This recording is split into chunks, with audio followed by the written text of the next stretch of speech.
My fourth piece of advice, contrary to what Dan said, I think that PowerPoint is the standard. It is sort of like going to a haiku contest and saying, I'm not going to be limited by 575, right? So, you know, if you're going to pitch to a VC, you're going to use PowerPoint. I'm sorry. And so I've had cases where people say, I don't need PowerPoint. And they think they're being bold and dynamic and different. And they still give a piece of shit presentation. So at least with PowerPoint, you give a piece of shit presentation that has some structure to it. So I know what shit is coming. Now, I will give you what I consider, you know, I have this thing called Meniere's disease. And Meniere's disease has 3 symptoms: tinnitus, which is constant ringing, hearing loss, and also sporadic attacks of vertigo. There are many theories about what causes Meniere's. Excessive caffeine, excessive alcohol, excessive stress, and excessive salt, which basically I just described my lifestyle. And I have another theory that I'm a VC, and as a VC, I listen to dozens of pitches. And these pitches all have 60 slides for a 60-minute meeting. They all say they have a proven team because they worked at PetSmart, so they know how to do selling pet food at home, online, I mean. They're using Visual Basic, so that's patent pending, curve jumping, you know, Nobel Prize winning technology. And so, you know, we get pitches that want to build geodesic domes over LA. We got a pitch for buying Israel to make it into an amusement park. So the reason why I think I have Meniere's disease is not salt, not alcohol, not stress, and not caffeine. It's because I listen to this crap all the time. So is it any wonder that there's a ringing in my head, I'm going deaf, and I get dizzy? It's because of the crap I hear. So the cure or prevent an epidemic of Meniere's, I've come up with the 10-20-30 rule of PowerPoint, right? So I believe that the optimal PowerPoint presentation has 10 slides. You can give those 10 slides in 20 minutes. You may have a 60-minute meeting, but 95% of you are using Windows, so you need 40 minutes to hook it up to the projector. Okay? So 10 slides, 20 minutes, and the smallest font you should use is 30 points. 30 points because it forces you to put the essence of what you want to say on the slide. If you use 8, 10, or 12, you will use a lot of text. When you use a lot of text, it signals to the audience that you have not rehearsed enough. When you start reading your text, the audience is then going to conclude, one slide into your presentation, this is a bozo.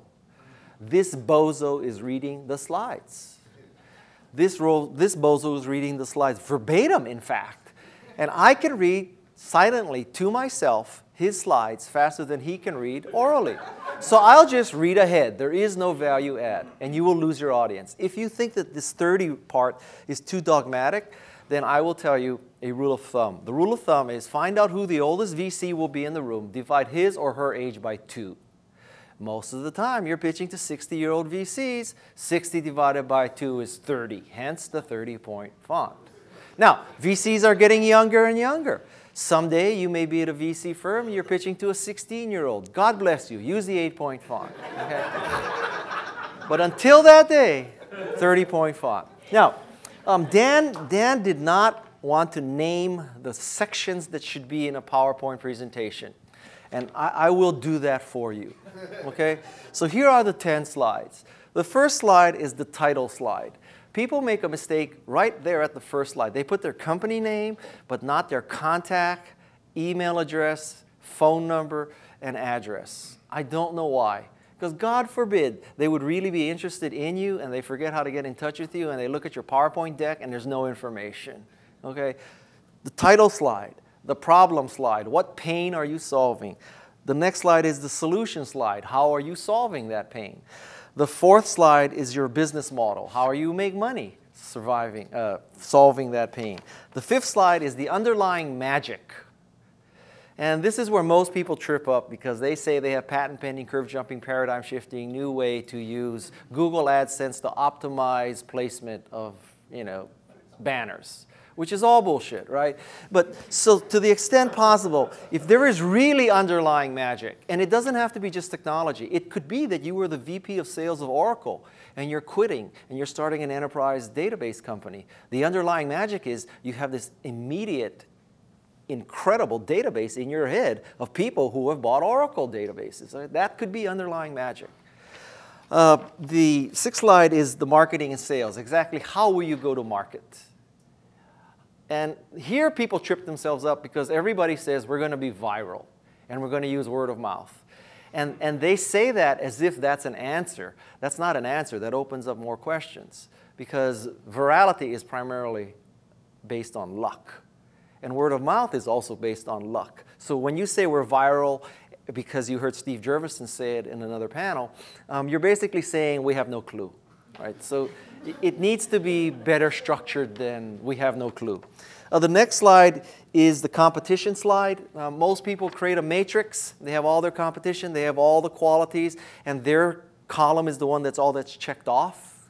And that's just the way it is. I think that's a bad way to do it because everybody does it that way. I think a much better way to do it, much simpler, is you create a slide that says, this is what we can do that they cannot do.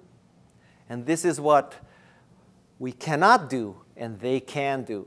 You might ask, why put the second section? You're admitting holes, you're admitting weaknesses. You're doing that because you want to show that you're honest.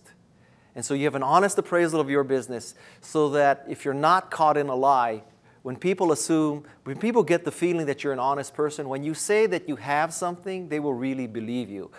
When you don't have something, you really say you don't have it. So it is to be honest and to develop the impression, hopefully the reality, that you are honest, that you should admit your weaknesses as opposed to try to gloss them over. So that's the competitive slide. The next slide is the team slide. I differ with most VCs. Most VCs say they invest in teams.